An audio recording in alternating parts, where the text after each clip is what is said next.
Hello, we are sitting down with Dr. Richard Birtwistle, who is recognized as one of the top 20 pioneers in family medicine research. Thank you very much for being here, Dr. Birtwistle. Thank you. We appreciate you finding the time to be able to stop by and talk to us, to answer a few questions, to impart some of your research wisdom to our viewers. Happy to. So the first question that I like to ask is just to set the stage, and it's pretty high level, but for you in family medicine research, what do you find most rewarding based on your experience? Well, I think the rewards for me are the ability to combine practicing family medicine with teaching and research. In my head, I'm a family doctor, and so the focus on being able to practice something I love and yet have the time and the opportunity to do research in the area, teach and mentor residents and graduate students, and is fabulous. And I don't think many people get the opportunity to combine all those things into one job. Thank you. That's very interesting and certainly reflects the variety that exists within family medicine and different facets of it.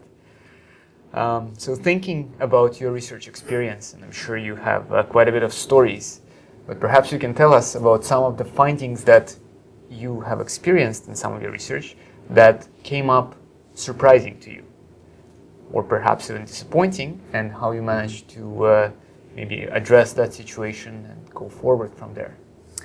I think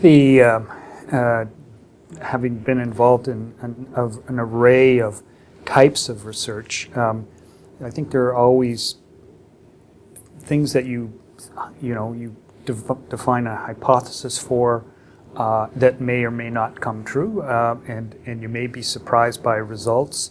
I think, though, that I think back on the things that have surprised me, and one of them happened very early in my career when I was doing a project looking at symptoms of abdominal pain and trying to see whether those symptoms could be translated into meaning and predicting disease.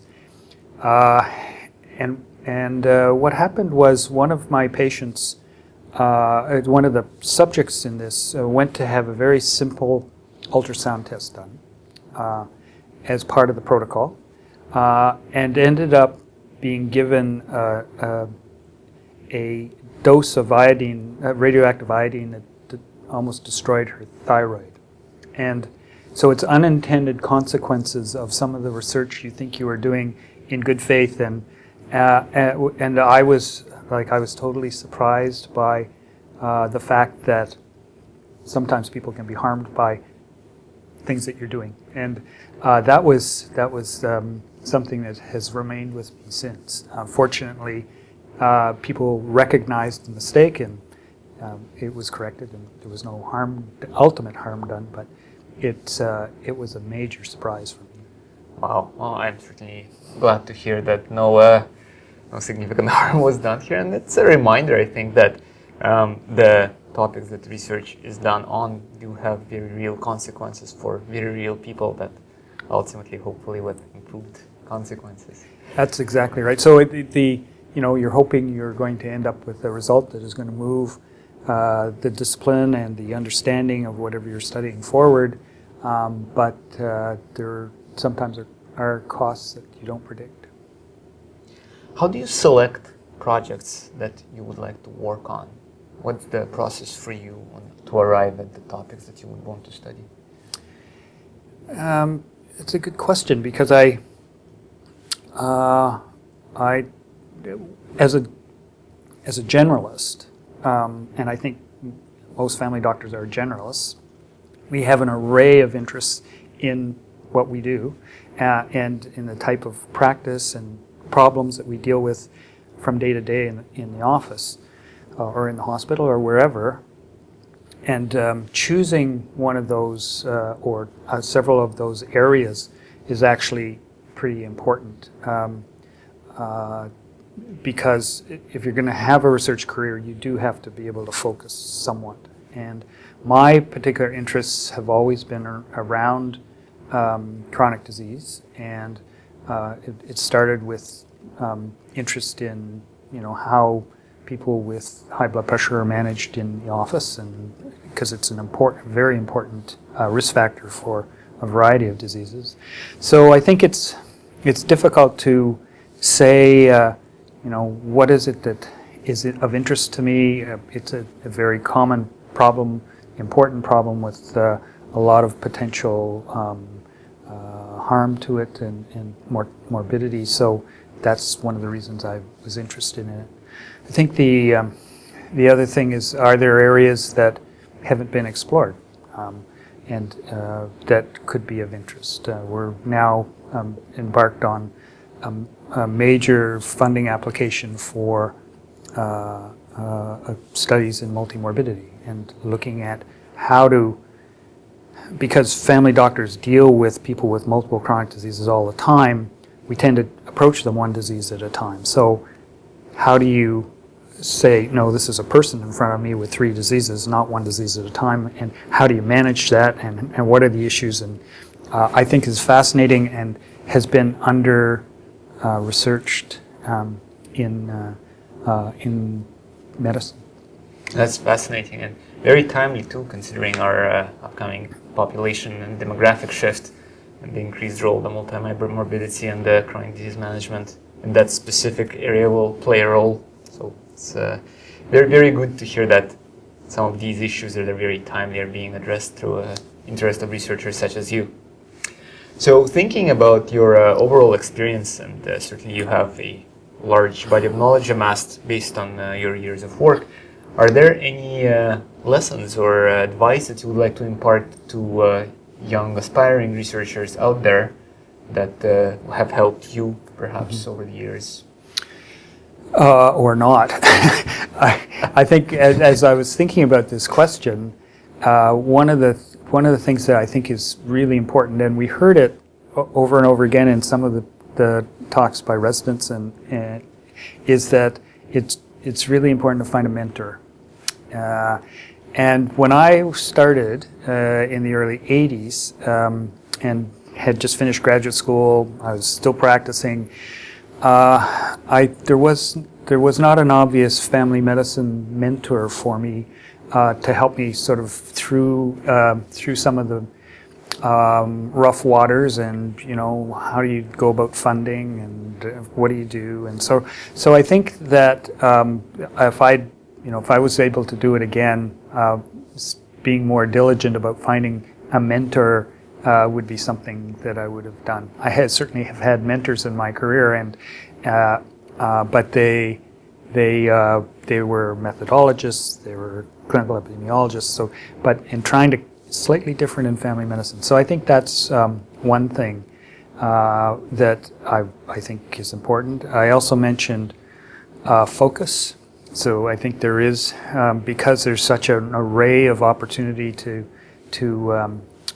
research in primary care and family medicine, that you do need to somehow pick areas that are of interest to you.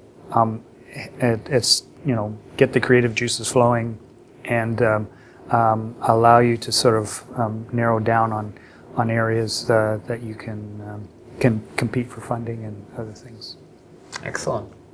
Well, I think comparing the time when you were getting out of graduate school and now, young researchers now are so much more fortunate to have much more potential mentors like yourself and like some of your colleagues, both among the top 20 pioneers and elsewhere. I think the family medicine research has really taken off since then, so hopefully that'll be a little easier.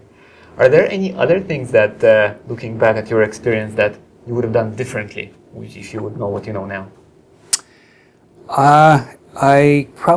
Again, I think I fell into the trap of not necessarily focusing, and because I had a range of interests, a significant part of my career was actually spent in education, and I had a series of administrative jobs. I was an undergrad dean of medicine, and so these allowed me to do creative things that weren't necessarily family medicine research. I enjoyed it, but it was trying to do a lot of things, including practice, that sometimes was exhausting and perhaps was diluting, where things were going. I guess the other thing is, as we've evolved, we've talked about the Canadian Primary Care Sentinel Surveillance Network. It's been a large part of my research activities in the last 7 or 8 years. And we are having a lot of momentum around how do you use electronic medical record data from practices as a laboratory for primary care research. And has huge and exciting potential. And I think, if I was going to, again, recommend to anybody, a young researcher, is one of the things that would be important to do is get yourself attached to a practice-based research network, because that allows for opportunities both for mentorship but also studies that you can join that are going, and you can progress in that way. Thank you. Great advice. And certainly coming back to the Canadian Primary Care Sentinel Surveillance Network, I think that's a seminal work that will have long-lasting impact. And it was a great pleasure and honor for me to be able to work on that with you. That's great. We miss you. You're just saying that. I know that, but thank you. Very kind of you. So now that we're coming to the conclusion of this interview, coming back to some of the higher level things, thinking about, you touched a little bit on family medicine research being one part of the comprehensive package of everything that family medicine is. But coming back to the research specifically, why would you say it's important to do research specifically in family medicine? Well, I've always felt that any discipline has to have some sort of research base and evidence underpinning what you do. And if we don't have that in family medicine, it's hard to claim to be an academic discipline. Family medicine research fosters that. It's growing and in both amount and quality over the last few years and into the future tremendously.